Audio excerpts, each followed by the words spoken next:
Bayangkan, di sekitar kita ada orang-orang yang hidup bergelimang harta. Rumahnya megah, mobilnya berderet, tabungannya melimpah. Namun ketika diminta bersedekah, tangan mereka terasa kaku. Seolah semua kekayaan itu murni hasil kerja keras semata. Seolah tak ada hak orang lain di dalamnya. Padahal Allah Subhanahu wa Ta'ala sudah mengingatkan, harta itu hanyalah titipan. Lalu, pantaskah kita menahan titipan itu? Sementara di luar sana ada yang lapar, ada yang menangis karena tak mampu membeli obat. Sebelum kita lanjutkan, tolong tekan like dan subscribe untuk terus mendukung dakwah ini. Dan tulislah amin di kolom komentar. Semoga Allah melindungi kita dari api neraka. Bismillah, mari kita simak. Assalamualaikum warahmatullahi wabarakatuh.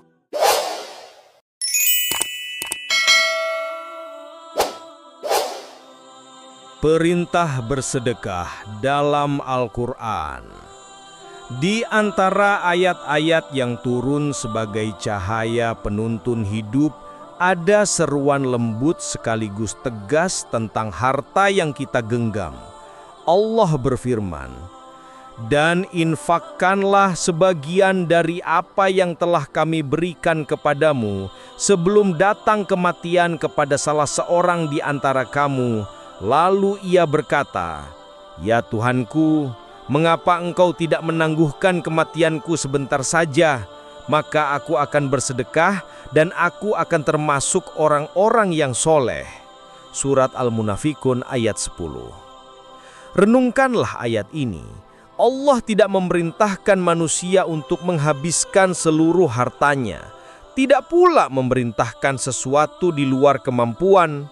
Hanya sebagian, sekadar bukti bahwa hati kita tidak terikat pada dunia. Namun, lihatlah betapa Allah menggandengkan perintah bersedekah ini dengan kematian, seolah Allah ingin mengingatkan, sebelum terlambat, sebelum pintu taubat tertutup, sebelum harta yang kita peluk erat berubah menjadi saksi azab di hadapannya. Imam Al-Qurtubi dalam tafsirnya menuliskan, ayat ini menjadi peringatan keras agar manusia tidak menunda-nunda sedekah. Beliau berkata, betapa banyak orang menyesal di akhir hayatnya, meminta waktu ditunda hanya untuk bersedekah. Namun penyesalan itu datang ketika semua sudah terlambat. Di sini kita melihat bahwa sedekah bukan hanya bukti kedermawanan, tapi juga tanda syukur atas titipan Allah. Imam Al-Ghazali dalam Ihya Ulumuddin menjelaskan, harta adalah ujian. Siapa yang menunaikan hak Allah darinya, ia lulus. Siapa yang kikir, maka harta itu akan menjadi fitnah baginya. Bayangkan saudaraku, setiap lembar uang yang kita genggam akan bersaksi. Ketika kita enggan mengulurkan tangan, Allah bertanya di akhirat, adakah hakku yang kau tunaikan? Adakah hambaku yang miskin kau tolong? Adakah anak yatim yang kau bahagiakan? Dan di saat itu, semua alasan kita akan terdiam karena harta yang kita tahan menjadi saksi di hadapannya. Bersedekah bukan hanya untuk mereka yang menerima. Sesungguhnya sedekah itu adalah untuk kita sendiri. Ia membersihkan jiwa dari sifat tamak, melapangkan hati dari cinta dunia yang berlebihan, dan membuka pintu rezeki yang lebih luas. Rasulullah Shallallahu Alaihi Wasallam bersabda, sedekah tidak akan mengurangi harta. Hadis riwayat Muslim. Lihatlah betapa agungnya ajaran ini. Di dunia, harta mungkin berkurang secara kasat mata, namun di sisi Allah, ia berlipat ganda. Di dunia, kita kehilangan beberapa lembar uang, namun di akhirat, kita mendapatkan pahala yang tidak akan pernah sirna. Imam Nawawi rahimahullah berkata, hadis ini menjadi kabar gembira bagi orang-orang yang dermawan. Kekurangan secara lahir akan ditutup dengan keberkahan, pahala dan ganti dari Allah yang lebih baik. Saudaraku, mengapa kita begitu mudah menghamburkan harta untuk hal-hal yang fana, namun begitu berat mengulurkannya di jalan Allah? Apakah kita lupa bahwa harta yang kita simpan tidak akan menemani kita di kubur? Yang akan menemani hanyalah amal soleh kita. termasuk sedekah yang ikhlas. Karena itu, jangan tunggu sampai nyawa di tenggorokan untuk menyesal. Jangan tunggu sampai harta yang kita banggakan berubah menjadi bara api yang menyiksa. Sebelum semuanya terlambat, mari jadikan harta kita sebagai kendaraan menuju ridha Allah. Kisah ancaman bagi yang menahan hartanya.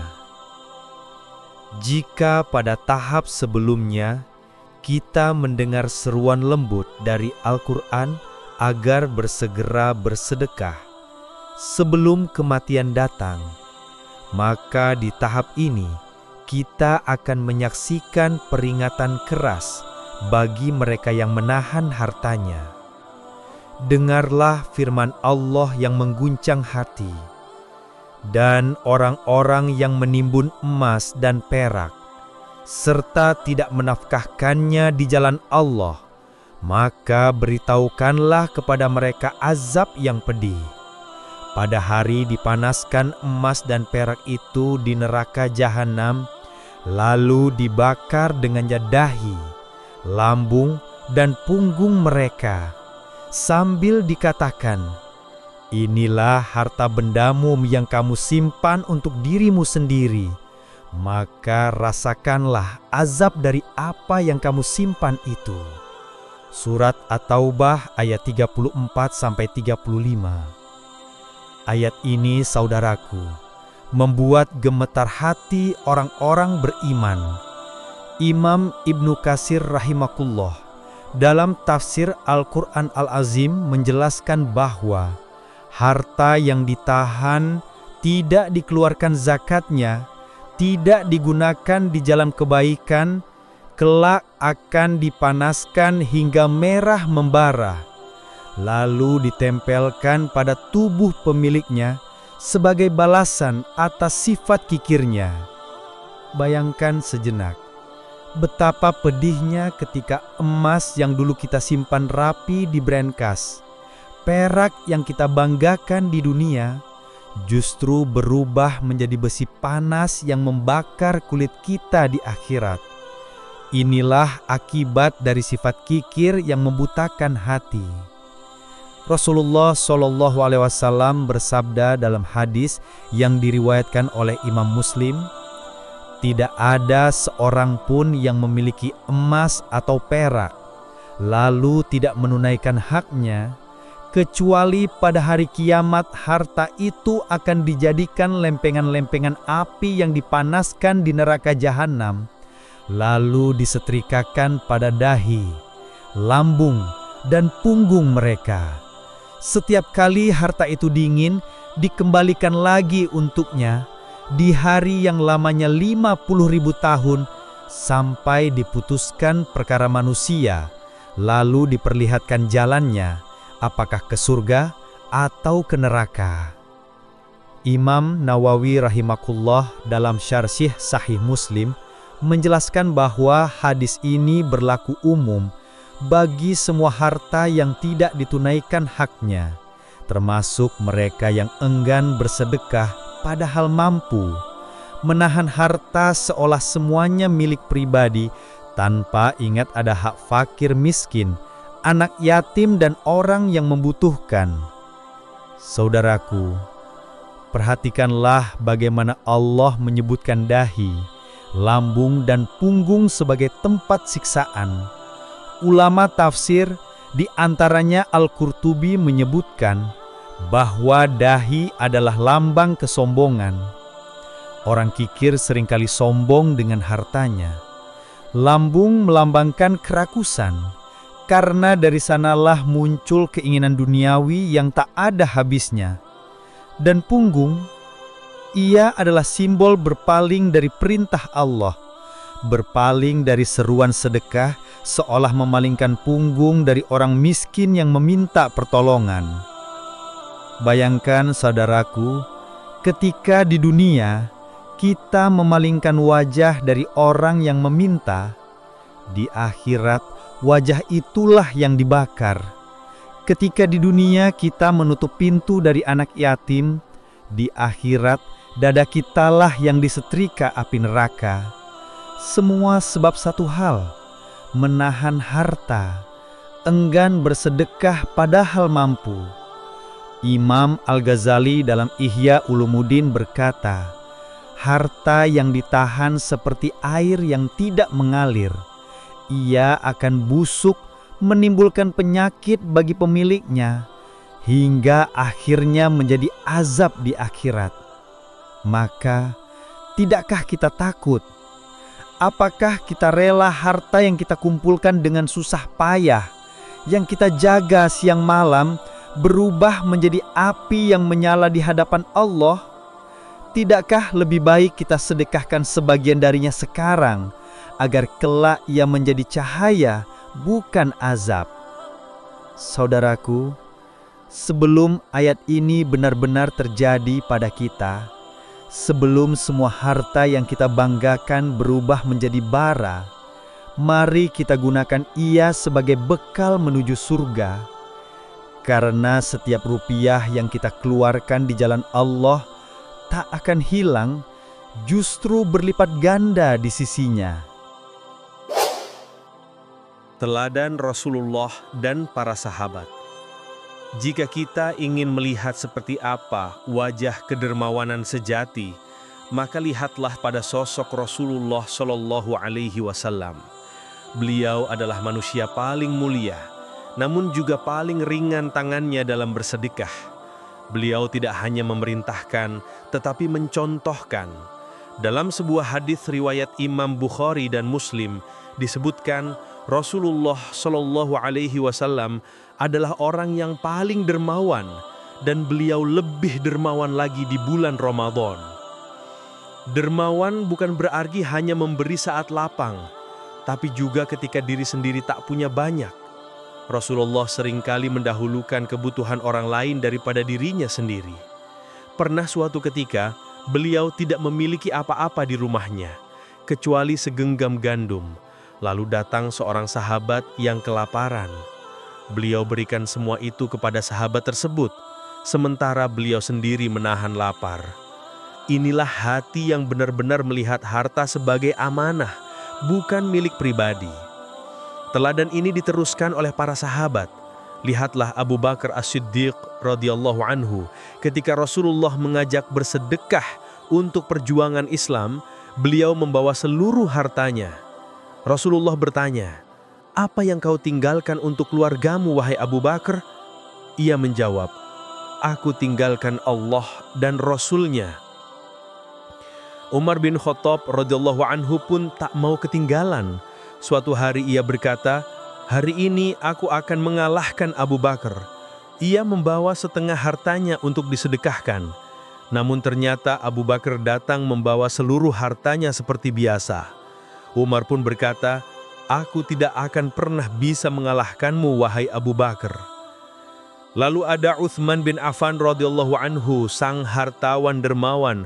Ketika kaum muslimin bersiap untuk perang Tabuk, ia menyumbangkan 200 ekor onta lengkap dengan pelana dan bekalnya, lalu menambahkan lagi hingga mencapai 900 ekor. Rasulullah Shallallahu Alaihi Wasallam bersabda, "Tidak ada yang membahayakan Utsman setelah apa yang ia lakukan hari ini." Hadis riwayat Tirmidzi. Begitu pula Abdurrahman bin Auf radhiyallahu anhu, ketika Allah memberinya kekayaan melimpah, ia membagi-bagikan hartanya untuk fakir miskin, hingga ia sendiri merasa takut kalau harta itu justru akan menghalanginya masuk surga. Imam Al-Ghazali dalam Ihya Ulumuddin menuliskan, para sahabat memahami bahwa harta hanyalah sarana, bukan tujuan. Mereka melihat setiap keping emas sebagai kesempatan untuk membeli tiket menuju surga, bukan sebagai perhiasan dunia yang dibanggakan. Saudaraku, renungkanlah, apa yang membuat mereka begitu ringan dalam bersedekah? Karena mereka yakin harta yang dikeluarkan di jalan Allah tidak akan hilang. Mereka percaya janji Allah dalam Al-Quran. Apa saja yang kamu nafkahkan, Allah akan menggantinya, dan dialah pemberi rezeki yang terbaik. Surat Saba ayat 39. Hati mereka dipenuhi keyakinan bahwa rezeki tidak berkurang karena sedekah. Justru semakin banyak mereka memberi, semakin Allah luaskan pintu rezeki dan rahmatnya. Bandingkan dengan kita hari ini, seringkali kita merasa berat mengeluarkan sebagian harta, takut miskin, takut berkurang, seolah kita lupa bahwa pemilik hakiki harta adalah Allah, bukan kita. Maka saudaraku, teladan Rasulullah dan para sahabat ini mengajarkan kita, jangan tunda kebaikan. Ringankan tangan sebelum harta itu menjadi saksi di hari kiamat. Jadikan harta kita teman menuju surga, bukan musuh yang menyeret kita ke neraka. Dampak menahan harta di dunia dan akhirat. Harta adalah ujian. Di tangan orang beriman, ia menjadi sarana menuju surga. Namun di tangan mereka yang lalai, harta bisa menjelma menjadi bencana, di dunia maupun di akhirat. Menahan harta dari jalan Allah bukan hanya dosa, namun juga sumber kesengsaraan yang seringkali tak disadari. Di dunia, orang yang kikir sering hidup dengan hati yang gelisah. Ia sibuk menghitung kekayaannya, takut hartanya berkurang, cemas hartanya diambil orang lain, bahkan curiga kepada keluarganya sendiri. Imam Ibnul Qayyim berkata dalam Madarijus Salikin, hati orang kikir itu sempit, penuh ketakutan dan tidak pernah tenang. Semakin banyak ia memiliki, semakin berat ia memikul beban. Allah pun memberi peringatan keras kepada orang yang bakhil. Sekali-kali janganlah orang-orang yang kikir dengan harta yang Allah berikan kepada mereka, menyangka bahwa itu baik bagi mereka. Sebenarnya itu buruk bagi mereka. Harta yang mereka kikirkan itu akan dikalungkan di leher mereka di hari kiamat. Surat Ali Imran ayat 180. Bayangkan saudaraku, harta yang dahulu disimpan mati-matian, dihitung siang malam, yang membuat pemiliknya begitu pelit kepada fakir miskin, di akhirat nanti harta itu berubah menjadi azab. Dikalungkan di lehernya seperti ular berbisa yang mencekik tanpa ampun. Rasulullah Shallallahu Alaihi Wasallam menggambarkan azab ini dalam sebuah hadis riwayat Bukhari dan Muslim. Tidak ada seorang pun yang memiliki emas atau perak, lalu tidak menunaikan haknya, melainkan pada hari kiamat, harta itu akan dipanaskan dalam neraka jahanam, lalu dijadikan lempengan, kemudian disetrikakan di dahi, lambung, dan punggungnya. Setiap kali harta itu telah dingin, ia dipanaskan lagi, lalu disiksa dengan cara yang sama pada hari yang lamanya 50.000 tahun sampai diputuskan perkara hamba-hamba Allah.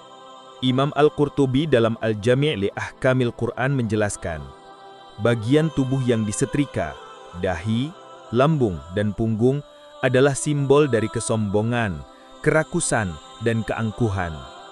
Dahi yang dahulu terangkat sombong karena kekayaan, lambung yang enggan merasakan lapar karena terlalu rakus, punggung yang enggan tunduk kepada perintah Allah, semuanya akan merasakan panasnya azab yang tak terbayangkan. Di dunia, mungkin orang kikir terlihat aman dengan hartanya. Rumahnya megah, rekeningnya penuh, bisnisnya berjaya. Tapi hatinya sering diliputi ketakutan, takut miskin, takut sakit, takut hartanya berkurang. Padahal kata Imam Al-Ghazali dalam Ihya Ulumiddin, kekayaan sejati bukanlah banyaknya harta, tapi hati yang merasa cukup. Sedekah membersihkan hati dari keserakahan, sementara kikir menumbuhkan penyakit batin yang membuat hidup sempit meski harta berlimpah. Lihatlah bagaimana dunia mempermalukan orang kikir. Berapa banyak orang kaya yang akhirnya mati tanpa sempat menikmati hartanya. Berapa banyak warisan yang diperebutkan anak cucu hingga menimbulkan pertikaian tak berujung. Berapa banyak harta yang akhirnya hanya jadi angka di rekening, tapi tidak sempat jadi amal jariah karena pemiliknya terlalu kikir semasa hidup. Semua ini mengingatkan kita pada firman Allah. Ketahuilah, sesungguhnya harta dan anak-anakmu hanyalah cobaan, dan di sisi Allah lah pahala yang besar. Surat Al-Anfal ayat 28. Harta bisa jadi nikmat, bisa pula jadi musibah. Di dunia ia bisa membawa ketenangan bila dipakai di jalan Allah.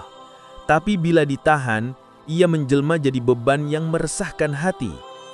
Di akhirat, harta yang tidak dikeluarkan akan menjelma jadi api yang membakar pemiliknya tanpa henti. Saudaraku, apakah kita tega bila harta yang kita kumpulkan seumur hidup justru menjadi sebab kita disiksa? Tidakkah kita ingin harta itu berubah menjadi pahala yang terus mengalir bahkan setelah kita mati? Maka, sebelum ajal menjemput, sebelum harta itu berbicara di hadapan Allah sebagai saksi yang memberatkan kita, ringankan tanganmu, bersihkan hartamu, dan gunakanlah ia untuk membeli tempatmu di surga. Sekarang, mari kita bersedekah. Setelah kita mendengar peringatan demi peringatan, setelah kita merenungi ayat-ayat dan hadis yang mengguncang hati, tibalah saatnya untuk mengubah semua rasa takut itu menjadi langkah nyata. Sebab agama ini tidak hanya datang dengan ancaman, tetapi juga penuh harapan. Di balik setiap peringatan, selalu ada pintu taubat yang terbuka lebar. Di balik setiap ancaman azab, selalu ada janji pahala yang melimpah bagi mereka yang kembali kepada Allah dengan amal soleh.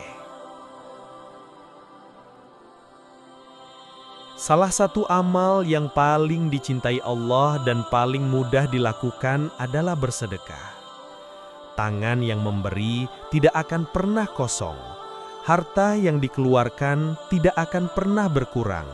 Sebaliknya, Allah menjanjikan balasan berlipat ganda bagi mereka yang ringan tangan di jalannya.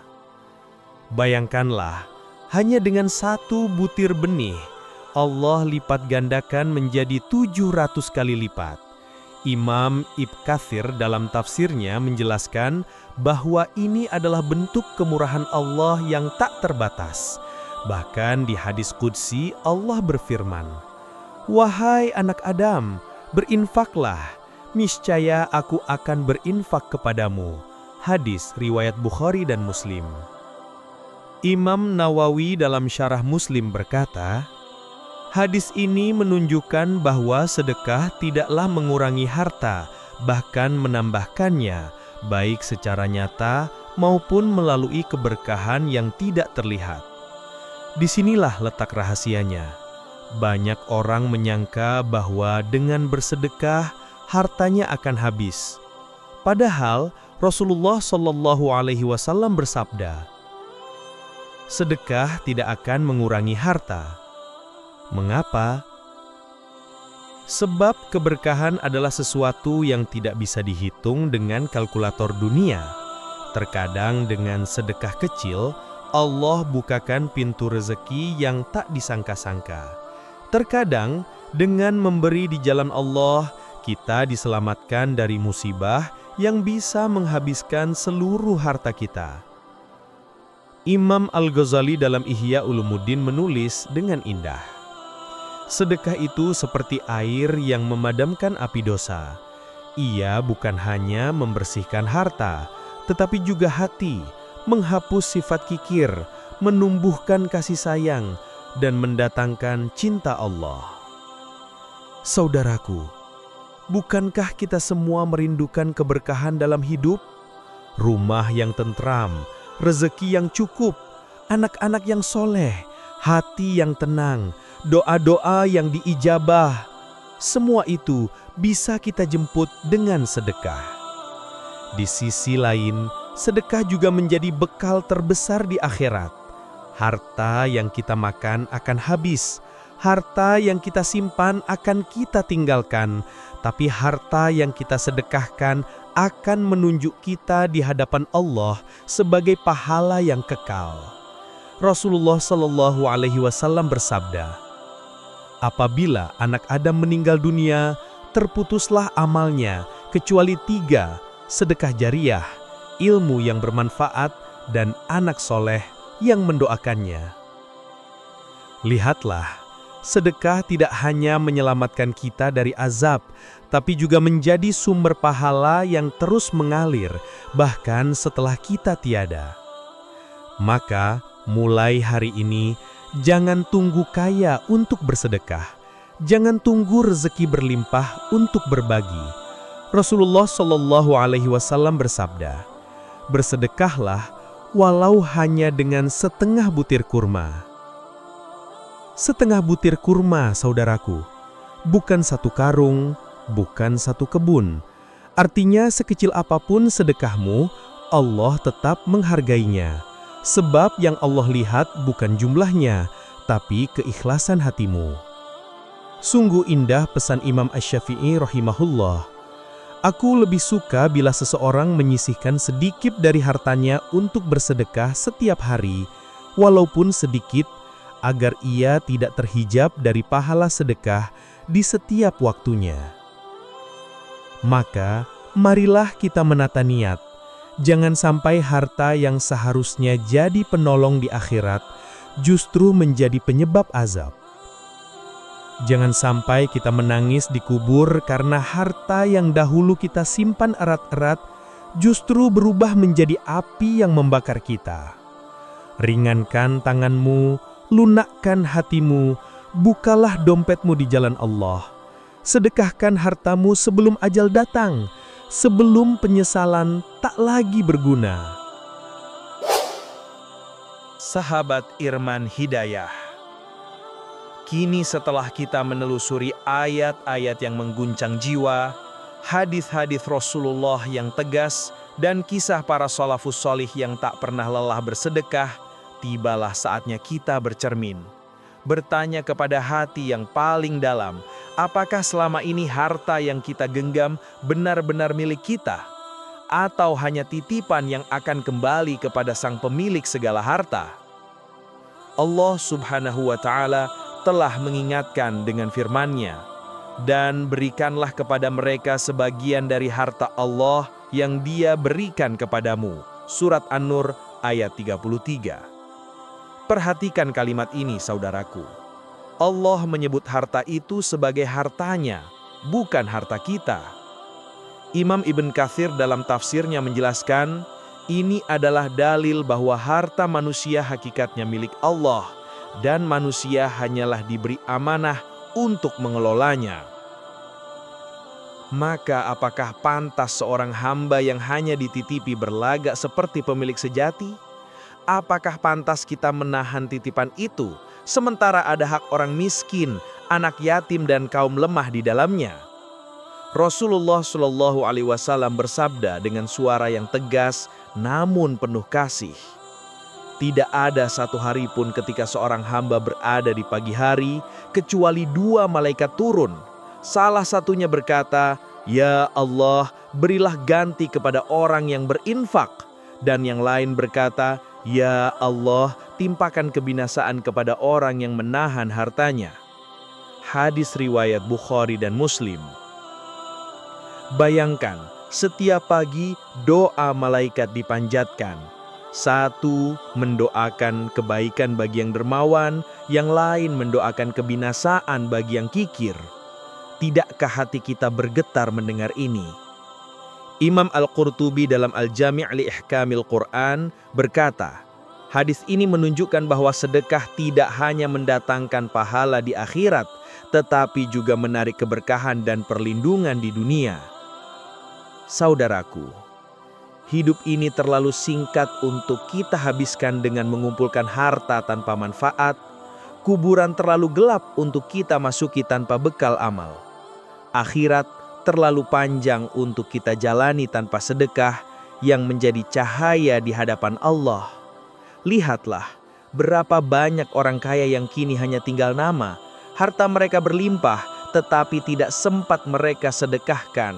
Kini semua kekayaan itu hanya menjadi rebutan ahli waris, sementara pemiliknya menanggung hisab di alam kubur.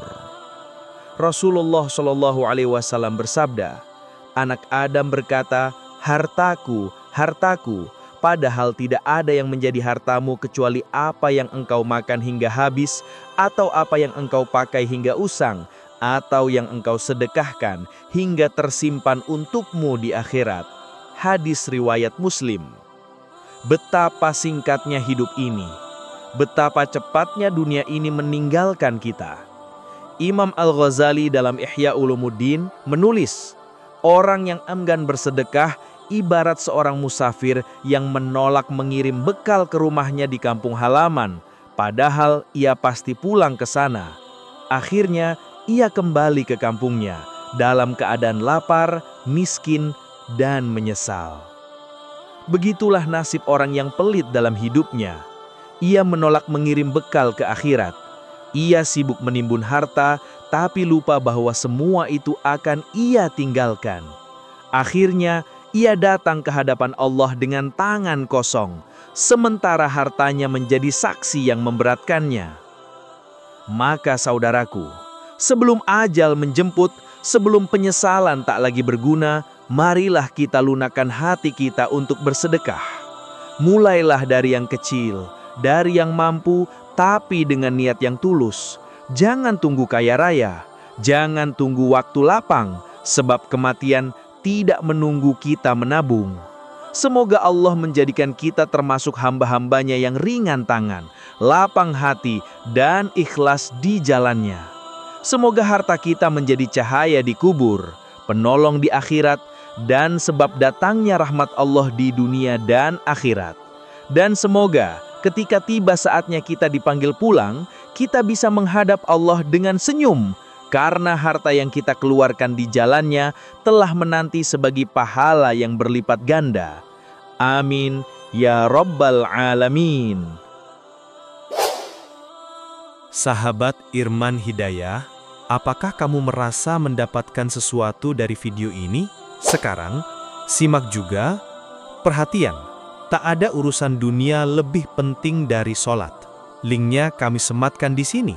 Tekan like dan tulis amin di kolom komentar. Semoga Allah mengampuni dosa kita dan keluarga kita, melimpahkan rahmat-Nya, serta menyatukan kita kembali di surganya yang penuh kebahagiaan. Jangan lupa bagikan video ini kepada keluarga, sahabat, dan orang-orang yang kamu cintai. Karena bisa jadi, hidayah itu datang melalui tanganmu. Subscribe sekarang dan aktifkan loncengnya agar tidak ketinggalan inspirasi penuh makna dari channel Irman Hidayah. Terima kasih telah menyimak hingga akhir. Wassalamualaikum warahmatullahi wabarakatuh.